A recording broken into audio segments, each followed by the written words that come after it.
Hello, Quackcasters. Hello, Drunkduckers, everybody. This is Ozone Ocean, and with me is Baines, and Tantz and I. Tantz and I is getting the dogs in at the moment, which is a very important part of her day, and she'll be back. Meanwhile, we have Baines. Hello. Hello. Hello. And Baines is a horror character. Now we're talking about horror stuff because it's October, and that's the kind of things people talk about in October, and we'll lead up to our Halloween cast. But we're gonna start talking about like a bunch of what is horror to us, what kind of horror things we've seen recently that we've liked, and all that kind of stuff. So we'll talk about that. Before we get into that, something.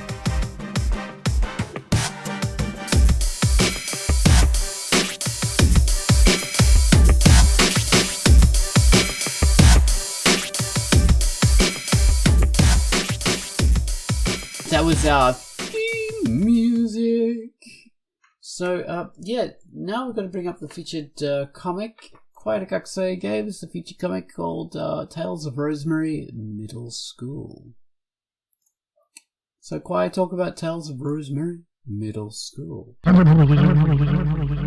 Hello, this is Quackcast, and the feature I've selected for this week is Tales of Rosemary Middle School by D.G. Larry, and it is rated T14. Rosemary Middle School is surveilled under the watchful eyeglasses of Principal Dean. The teaching staff is made up of Miss Pointer, who likes to give pointers, the unfocused Miss Clarity, who has trouble seeing mischievous behaviors, and creative Mrs. Esperanza, who is known for the artist's showcase. Popular classmates Cassie Parsons and Maya Moreno enjoy ostracizing Butterface. Law-abiding hall monitor Haley is never afraid to throw rule-breaking students out with the trash. Sharon the Spitballer is always on the lookout for Isham, the favorite nerd target to receive wet willies. The comic was originally presented in full digital color before switching to black and white with limited color after the introduction. Begin the school day at coffee o'clock and read Tales of Rosemary Middle School by D.G. Larry, rated T.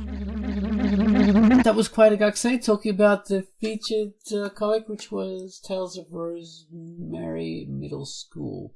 So now we're going to talk about, oh my god, Gunwallace's music. So Gunwallace hasn't given us a theme this week, so I'll do another best of out of the many hundreds of songs. I will pick one that has a bit of a horror theme if I can.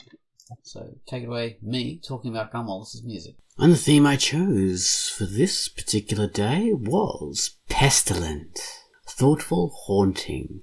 It reminds me a little of a classic horror film soundtrack. It's pretty scary. This was a little comic, it still is a little comic, by Internecine Visuals, and it's rated M for mature. So thank you very much for that, Gunwallace, and it's lovely to replay the music to Pestilent. So I hope you enjoy this creepy sound. Take it away, Gunwallace.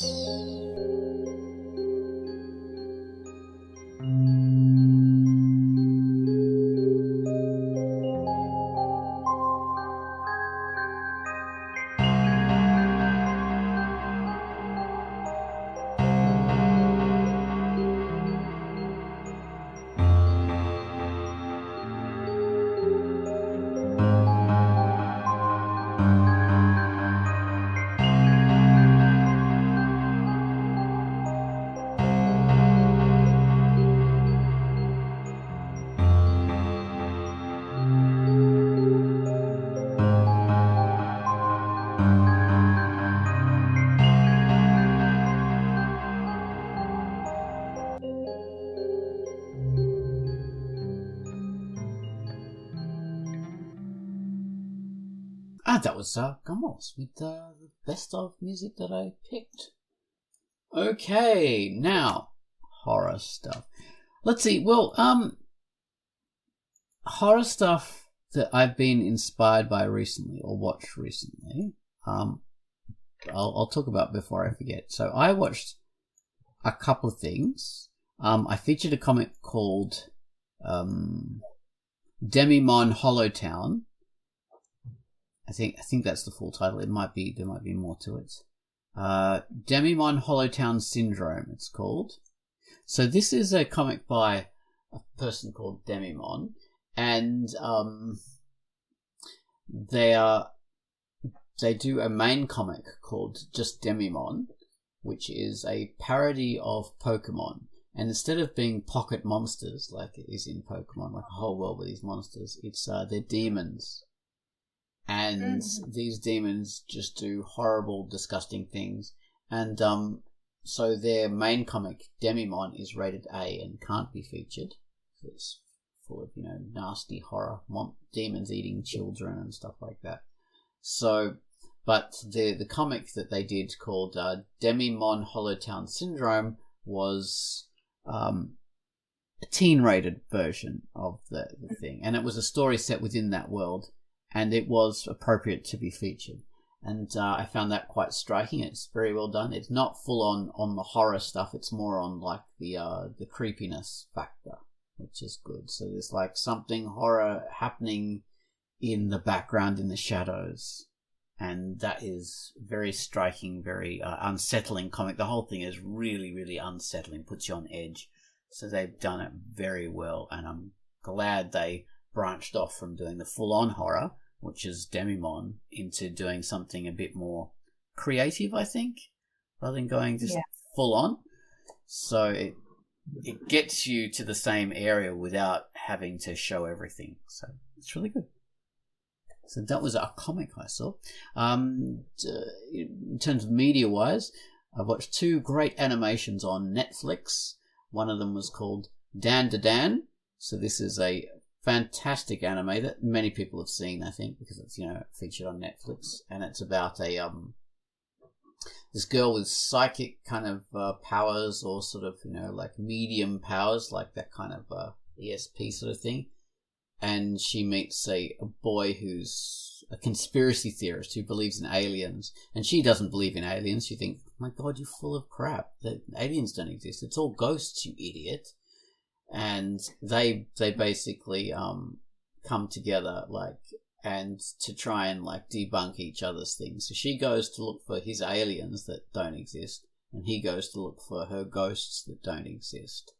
And turns out her ghosts do exist, and they try and get him, and then he gets possessed by one, and it turns out that his aliens do exist, and they try and capture her and experiment on her, and they both end up saving each other, and then they get this friendship, and then they end up dealing with all these ghosts and demons and stuff like that together. Well, not demons, they're the Japanese version, so it's like whatever the Japanese version is. Yokai, yeah.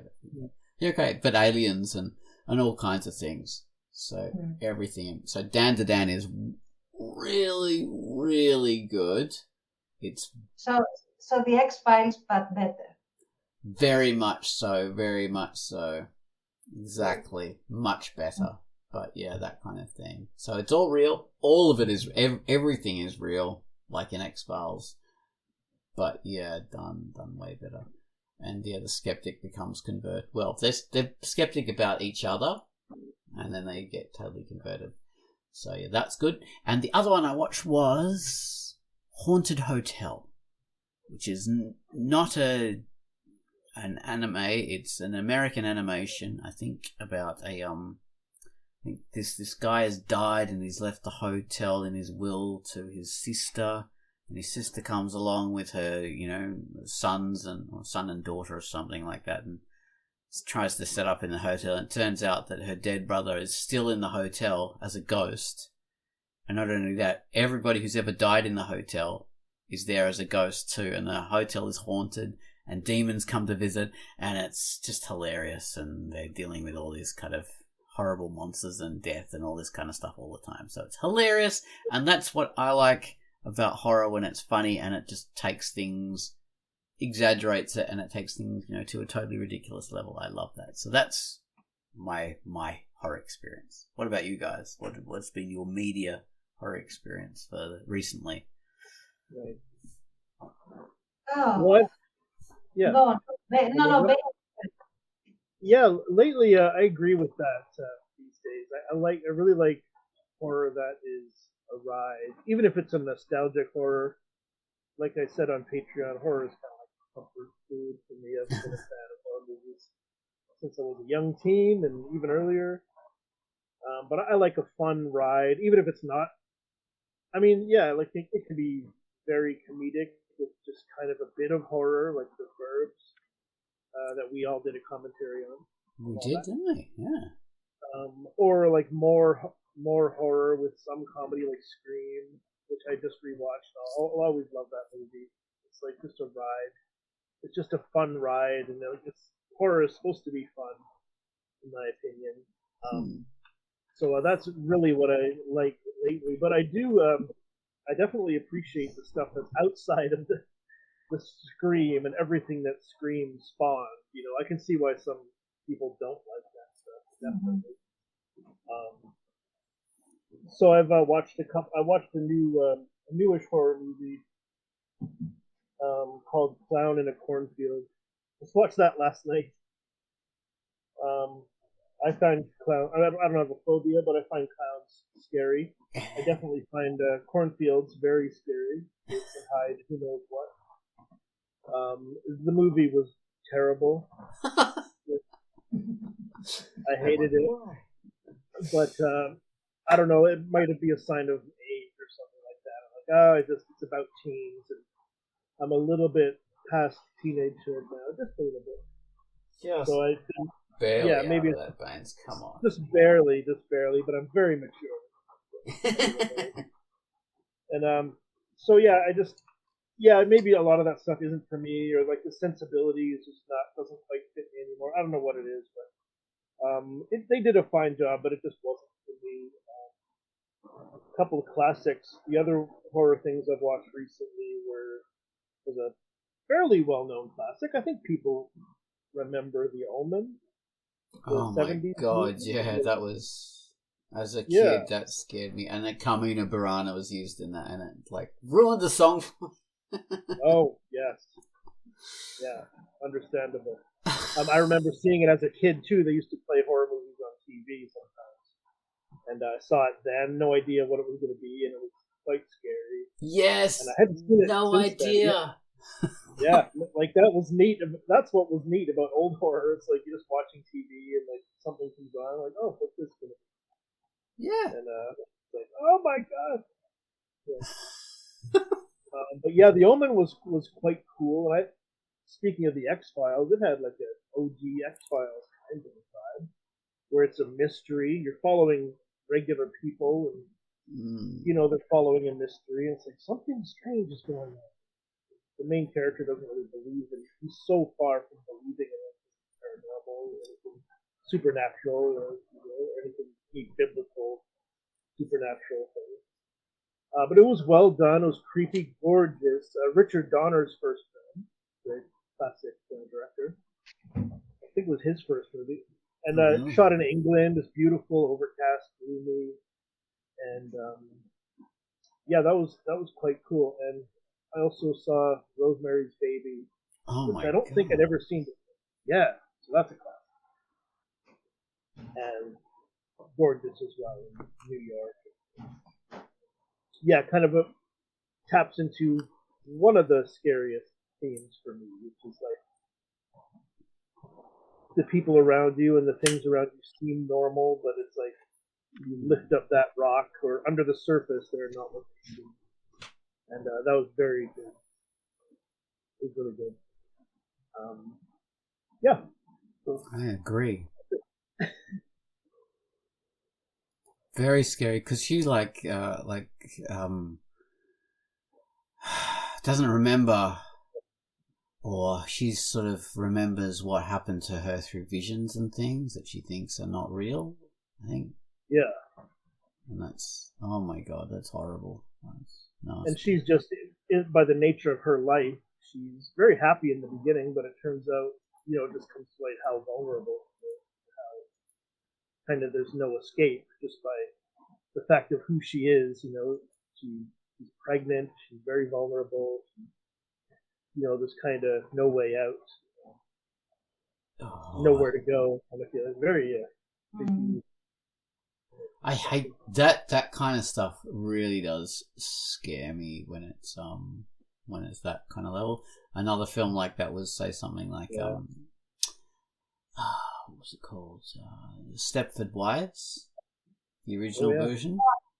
Yeah. Not the crappy version with Matthew Broderick and whoever that was. Nicole Kidman. Who we were Yeah. talking about.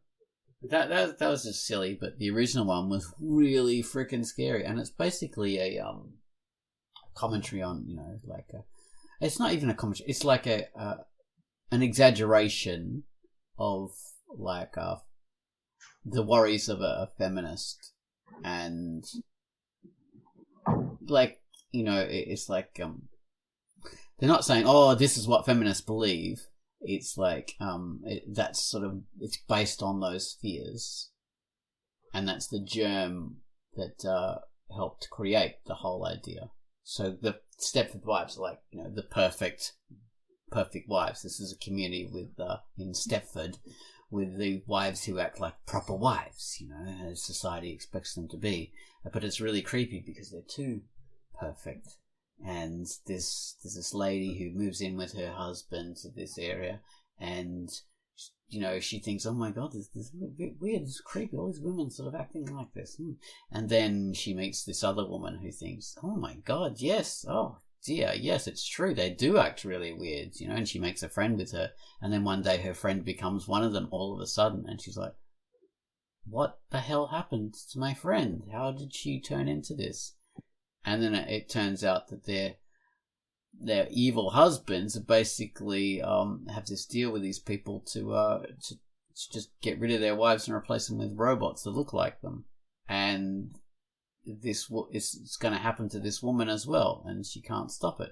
So it's that's super scary because she has nowhere to go, and that's a very 1970s thing, like the pod people thing. What was it? That movie. Oh, right, the Body Snatchers. Body Snatchers, yeah, same kind of thing. I mean, that was a remake of a earlier film, but the 1970s version was very much like that, very kind of like people behaving differently, and you think you're the crazy one, you know? It's like that gaslighting idea. Like, is everyone really weird, or is it me? Is there something wrong with me? And like, yeah, that's a good point. It's like if you see a problem, then you're the problem. It reminds me of another one that was very unsettling. I don't know if it was called They Live Among Us because that was the Greek title. But it's this guy that gets this pair of sunglasses that when he puts them on, things translated like the money says, this is your God, and he sees aliens in place of other people, like Roddy Piper, yeah. Roddy Piper. What? The actor was Roddy Piper. They live. They live among us. They live. Yeah, that's right. They live. Okay, they live. All right. So yeah, that I remember. I was very young. I don't know, like definitely late elementary school, early high school at best when I saw it, and it stuck with me. Like, oh my god, that. Like, and I think it was one of the first movies where it hit me. Like, okay, this is like a very, very stark allegory and like commentary on system and it's really obvious commentary. Oh, sorry, Ben. Yeah, very obvious. But for a kid, like, oh my god, I could understand what adults want to say. You know, that's sort of thing. Oh yeah. But I remember this very unsettling feeling, not knowing if what you see is what is actually there, but what is an illusion, what is an actual thing, you know, all of that. That for me was very unsettling as a kid. Yeah, because it's like it's not just a movie in that sense. Now it's giving you a different way of looking at your own reality. Mm-hmm. Because exactly. you really do see these advertisements and things like that, and you think, oh, maybe there is something behind that, because, and that's how it's meant to be. Sorry, Ben, you were going to say? Yeah, I was just going to say that the social commentary was definitely there, and I can could see it being like hitting a kid really hard. I think I saw that one when I was a little older. But like billboards and books and like magazines, you put on your glasses and then you just see orders like consume and conform, watch television, obey. Oh my God, I remember that. Very creepy. And you see the actual the people that are these skull and skin faced aliens. Yeah.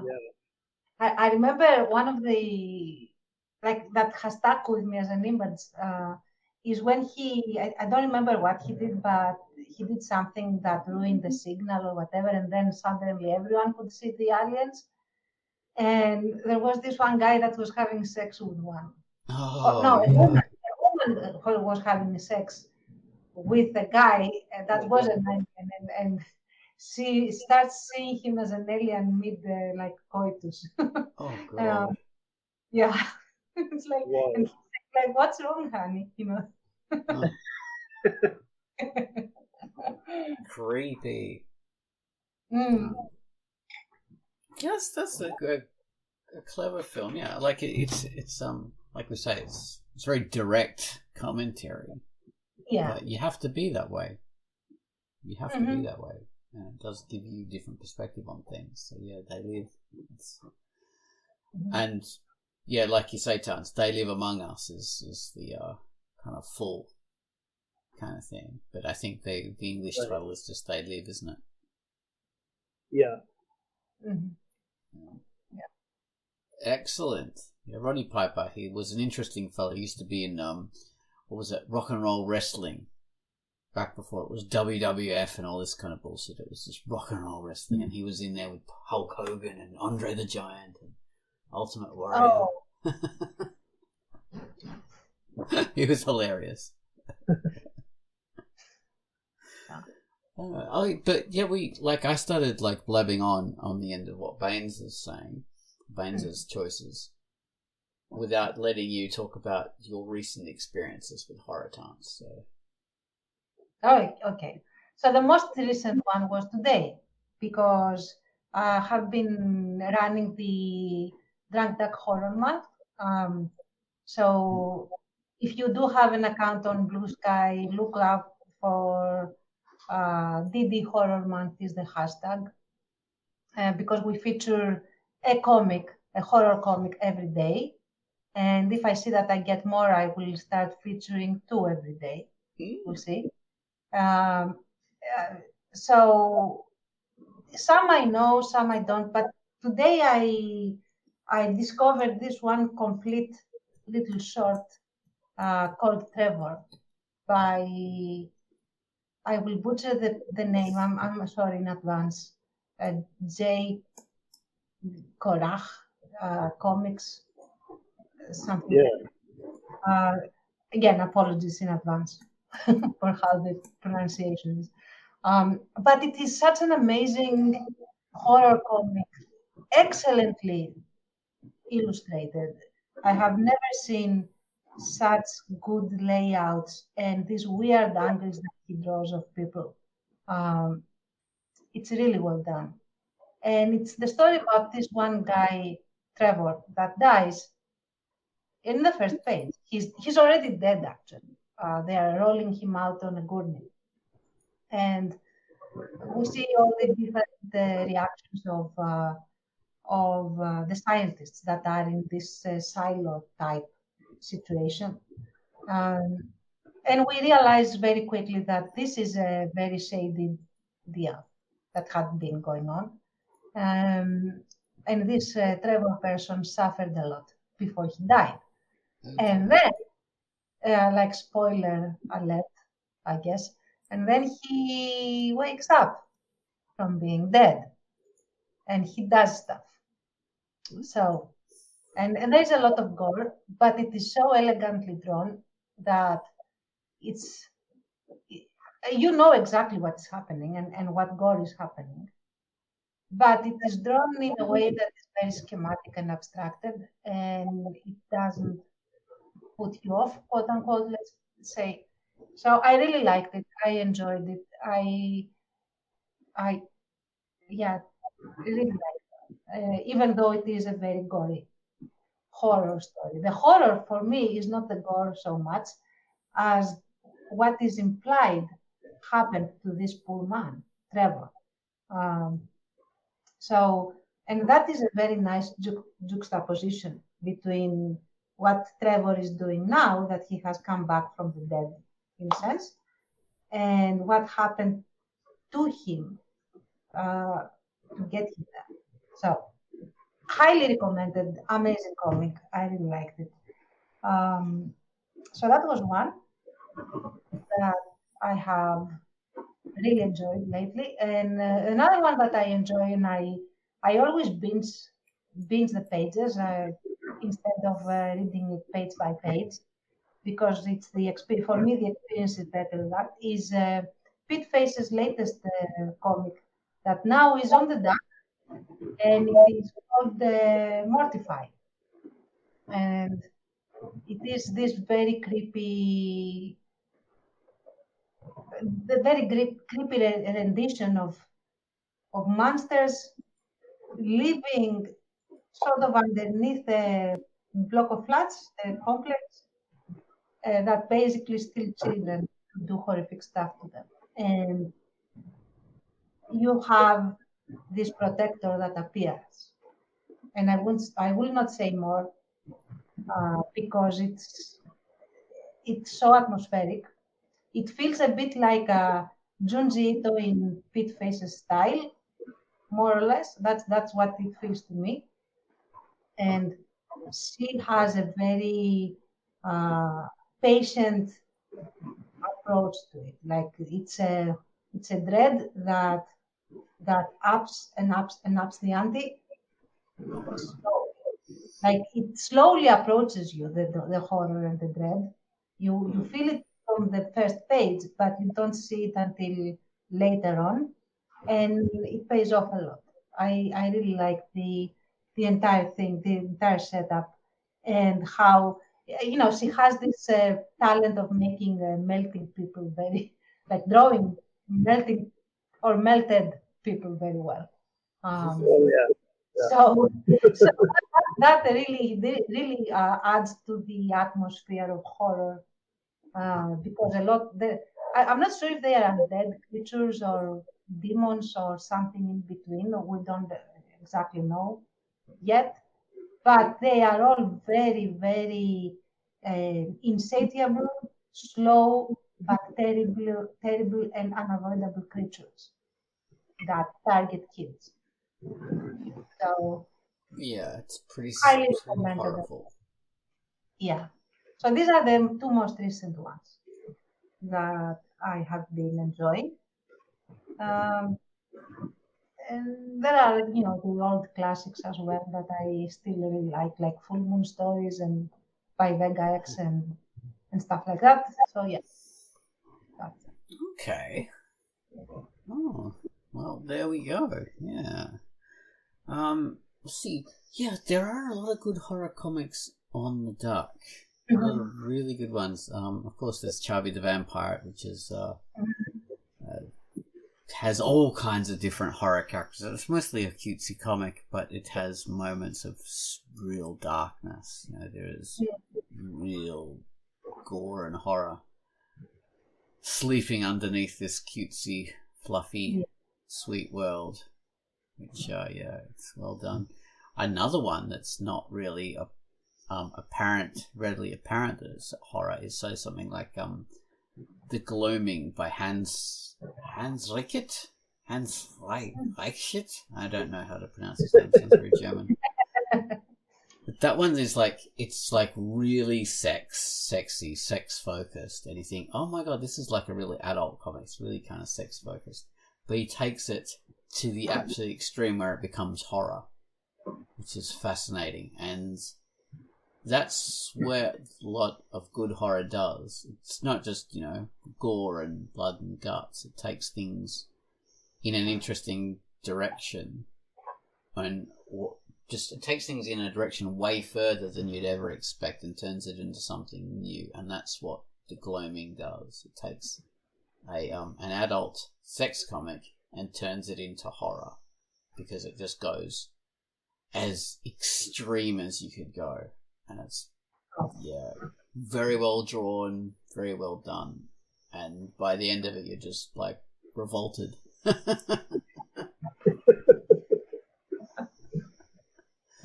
So he's a master. What about you, Baines? Any comics? Oh, I'm sadly not reading too many, unfortunately. But the ones that like some of the ones you mentioned, I've seen, like Mortify and Trevor. Yeah, I forgot about Trevor. Actually, I'm looking at it since Tantz mentioned it this morning, and it's gorgeous. Such good art, so creepy. I really like Elmwich by Iron Skull, with his amazing artwork. Oh, really?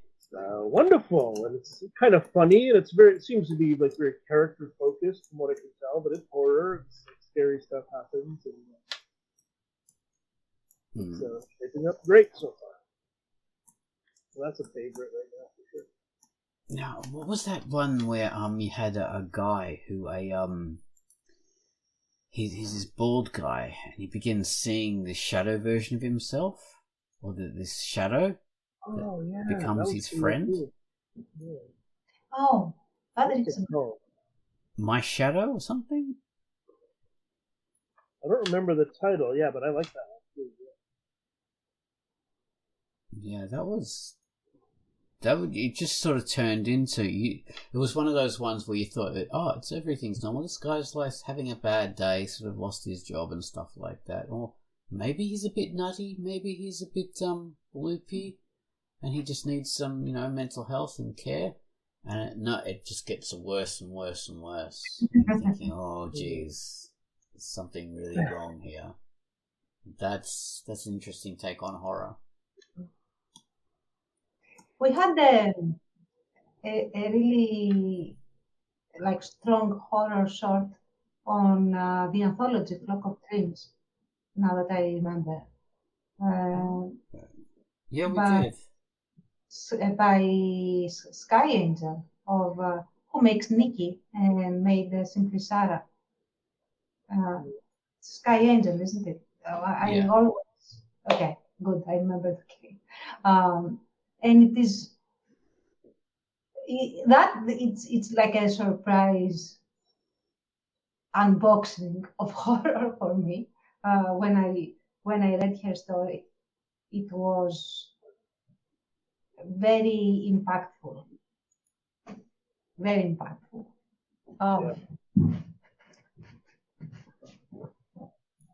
Tantz is dealing with something. I'll just say Carl and the Lost Shadow was the one I was talking about. Okay, yeah. I don't remember the title of that short, and I don't have the anthology because it's on my other computer. But I remember that it was about a killer, and you realize that it is that you have immersed yourself into the mind of a killer and the thoughts of the killer gradually, and that makes you feel very icky. So I would say that is excellent horror. Yeah, for sure. Well, and the other one with horror elements, of course, was that Key of Dreams comic, I think, that someone did. They had elements of horror in that one, didn't they? I mean, it's really well written. Yeah, I don't know. Some bunch of weirdos did it, but yeah. So. Yeah. Well, we're very weird people indeed. I know. I wouldn't want to come across those people. Jesus Christ. And actually, the previous anthology had a great. It was all horror. It was all horror. Like plenty of stuff in that. And, one of them by Tancerine was very much. It was like a They Live type of thing, right? Yeah, there was an attempt to create horror. Nice. No, it was great. Very good attempt. Oh, thank you. Yeah, but yeah, in Key of Dreams does have a lot of horror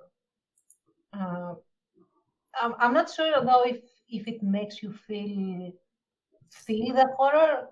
It's more like we watched a huge prank on poor Morpheus, the god.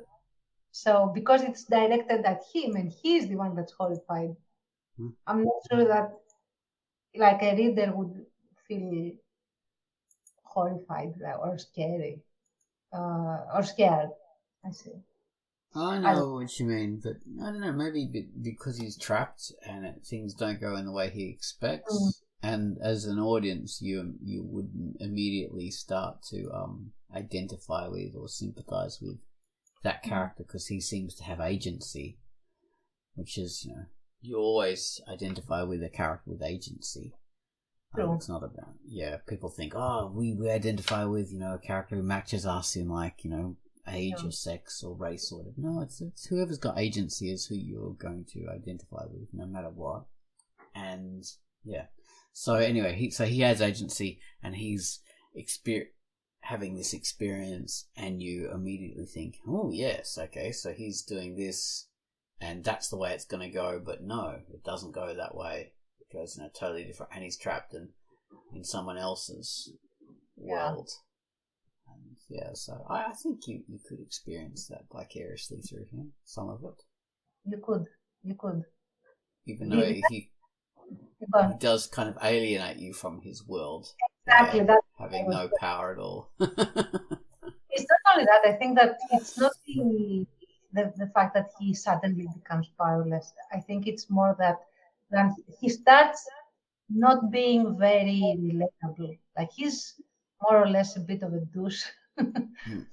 And he's not very sympathetic as a character in the beginning.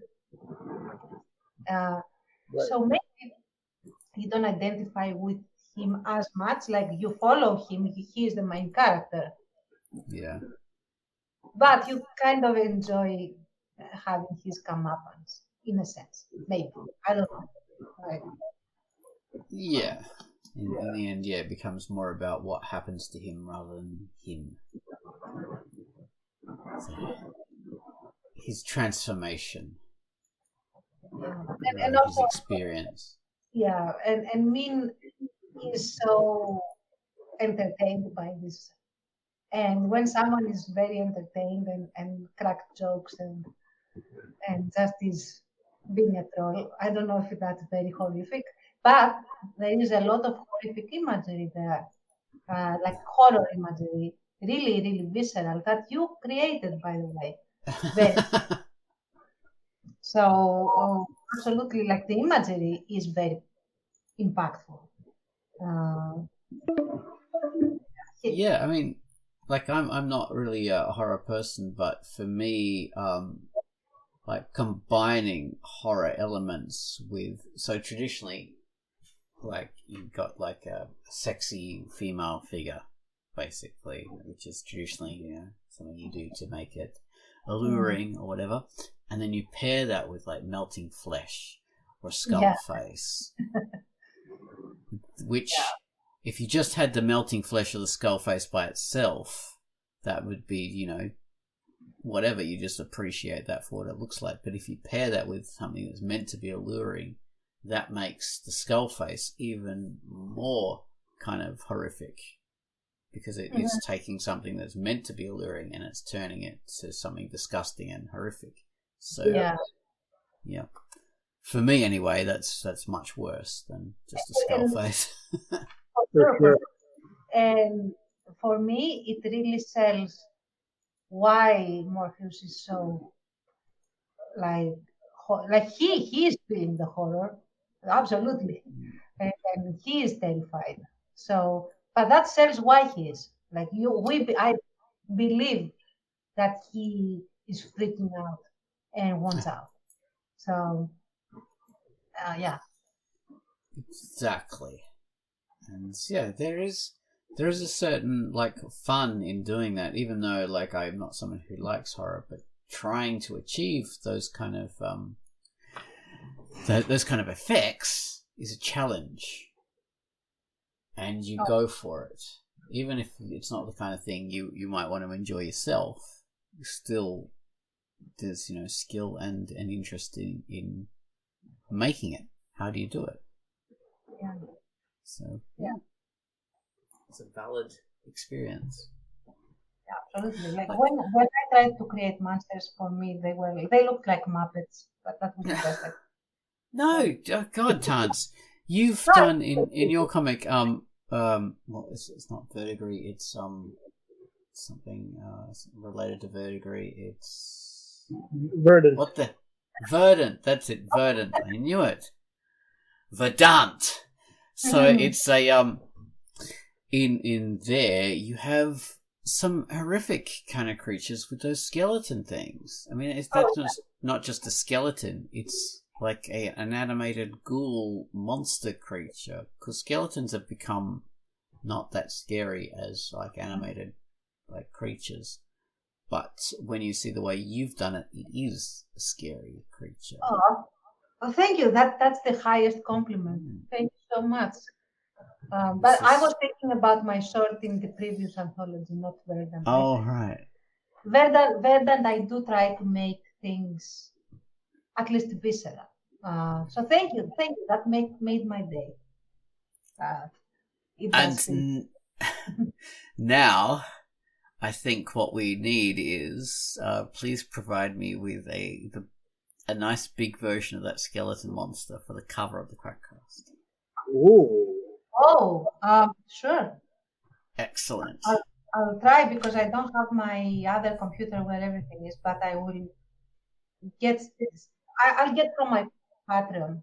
Yeah, that's what I was thinking. Yeah. That's perfect. Excellent. Yeah. And then we can link to Verdant. Cool. Oh, thank you. Lovely. Yeah, because that is a horrific creature. And you did that well. You look at it, you think, is that like a photo of a skeleton thing that's been manipulated? So it's really well done. Thank you. It's striking. So you've used your anatomical knowledge to get all the bones right. I have reference every time, because there's no way to remember all these things. And I wanted it to be super, super faithful to a real skeleton, not just the schematic of a skeleton. So it has even like the small underdeveloped ribs under the rib cases and stuff like that. But yeah, I have references. There's no way to remember it all by heart.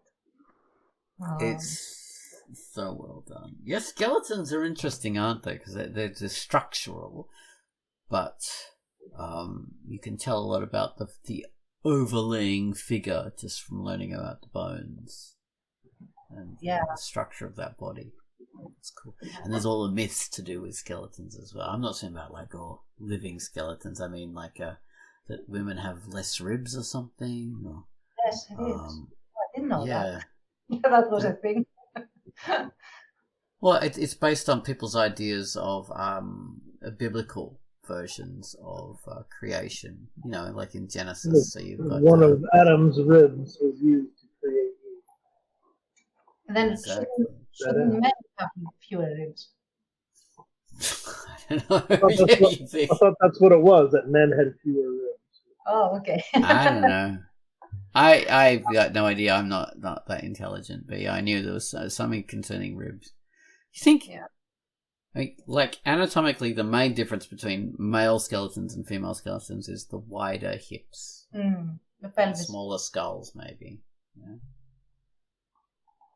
The smaller all over, generally, but that's not a.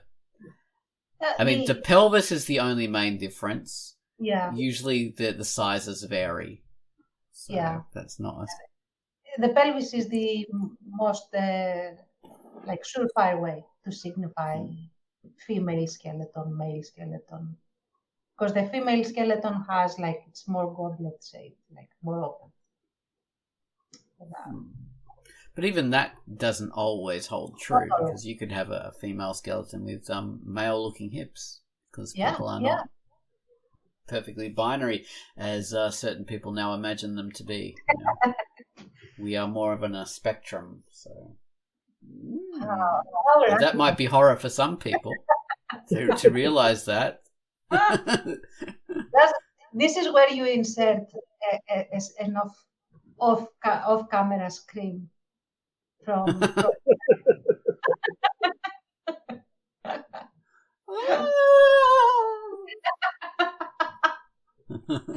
Oh my God! Yeah, yeah. It's like a very broad brushing, very like fuzzy around the edges difference that may be there. Let's put it that way. And I think, and don't quote me on that, but I think that it also makes a difference on whether the female has given birth or not. Like the pelvis is more open. It could change. Yeah, but I seem to remember I heard that from a professional somewhere, like maybe. So there may be that thing. But anyway, yeah, in Verdant, the skeleton is supposed to be male. Oh, interesting. I remember in the TV series Bones, they ascribed a lot of things, to working out, to looking at her bones and to working out what the living human would have been. That, you just cannot tell. So that was very made up. I think the most reliable things you can tell from a skeleton are age, like the range of the skeleton, like age of when they died, and height. Yes, you can. The tibia or something like that, you can calculate, a good approximation of the height. That's it. Yeah, pretty reliably. Mm. Yeah, I mean, there's always this, like, we still see it today. You see crap like facial reconstructions. When they produce a facial reconstruction of someone who died in 2,000 years ago, and they say, this is what this person looked like. And I go, no, that person never looked like anything like that, you idiots. You're not looking at the face of a 2,000-year-old person. Skulls do not capture soft tissue and the way that changes and looks like. Noses could be like super wide or super narrow, pointy, hooked. That's no indication of that in the skull at all, because even like the cartilage that is anchored around on is all disappeared. So there's none of that exists. So you don't know what the shape is, and that's a very silly. The lips, no idea. Like even if the person has teeth or not, that can massively change faces. Skin tones, scars, fat, flesh. Yeah. Another thing that you could tell, and I have seen from forensics and stuff, is some elements of the lifestyle of the person. Like if they were doing hard labor as a rule, there will be scarring from the muscles on the bones because falling around heavy stuff and it pulls on the bones or what have you. So you can tell a lot of things, but you cannot tell these things. So yeah, you can. Yeah, it's just it's exaggerated beyond, which I always found horrific. See, that's a horror to me. That suddenly pseudoscience becomes like pretend masquerades as science, and that's like, oh my god, no. Yeah, that's. It can be here because humans like magical thinking, whether they admit it or not. So it is very easy to say, "Oh yeah, I can tell," X, Y, Z. Especially things that you cannot confirm, like what we do, like because it has melted away thousands of years ago. Exactly. That's what my psychic told me. Very reliable, that psychic. Very, very reliable. I vouch for them. As a skeptic, I vouch for that psychic.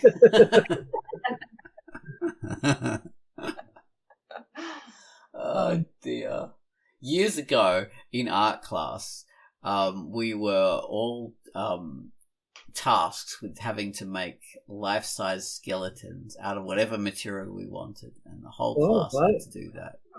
Yeah. Everyone had to do that, and everyone approached it differently. And the even the lecturer, they basically gave us this task because they wanted to do it themselves. So they created a very realistic version of a skeleton, with rounded bones. I did mine, and mine was centered around functionality. So the skeleton would be broadly real, but everything had to work. So the skull had to work, and turn on the head. The spine had to be perfectly curved, and even the radius and the ulnar, I think, they had to turn properly, for the hands and the fingers. Everything was jointed. So I did mine, and a friend of mine, and you could pose it and stuff like that. A friend of mine, he did his, and his was all connected together with little brass hooks, and like mine was very realistic in the proportions and stuff, but the way he proportioned his, like he made the legs really short and the arms really long, and because it was all joined together with little hooks, the jaw was always hanging like this, and it looked like a screaming ape. Nice. It looked like a screw. It was terrible. No, it was very well done, but it was it had the ape look. And everyone else only just like they got up to the arm or the foot or something like that. So there was very few people who completed that assignment. And I still have the skull head that I made. I still have it. Cool. It's very it's very geometric. So because that was how I was focused around doing it, very mechanical. So. It's almost like a robot. So yes, that's my skeleton. And I will display my skull mask, of course, as I've done before, I think, in Quackcast videos, as part of my Halloween costume. So I have that ready. Baines, will you do one of your masks? I don't know yet. Yeah, I'll have to look around, and maybe I'll run out and get something new. I'm not sure. Maybe I'll dress up as Q from Star Trek. Oh, right. Okay. Which version? Let's see. All right, guys. This has been Quackcast number 760. Oh, we're getting closer to 777. That'll be cool. All right. Bye-bye, everyone. See you guys. Bye.